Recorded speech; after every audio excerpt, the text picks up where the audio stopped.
9 ஆக பையா பாப்பா சீக்கிரம் மார்க் போகலாம். ஐயோ என் பையன் வேறு என்ன மார்க் வாங்கிட்டு வந்திருக்கானோ தெரியலையே. ஒரு 400 எடுத்தா பரவாயில்ல, பக்கத்து வீட்டுக்காரி கூடலாம் சண்டை போட்டு வச்சிருக்கிறேன். ஐயோ கடவுளே எப்படியோ காப்பாத்திருப்பா. ஐயோ வாடா சீக்கிரம் வாடா, மார்க் போய் பாடுறாடி.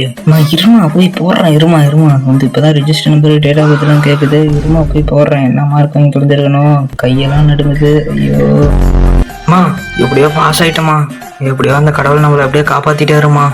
அப்படியே மார்க்காடா பையா. நான் 350 விடுமா, பாஸ் ஆயிட்டேன்ல.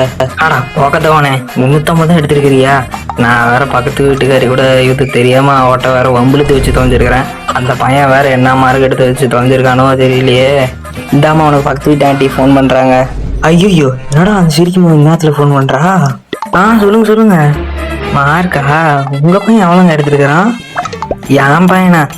என் பையன் 350 தான் எடுத்துருக்கிறான். உங்க பையன் எத்தனை மார்க்குங்க? அட்டேங்க அப்பா 450 எடுத்துட்டானா? அவ சொல்றா எங்க உங்க பையன் வந்து விளையாண்டுட்டே இருந்துட்டு 350 தான் எடுத்துக்கிறான் அப்படிங்கிறா. அப்படியே அவன் மட்டும் வாங்கிட்டானா. அப்படியே அவன் என்ன ஆக போறான்னு பார்க்கலான்னு போறோம்.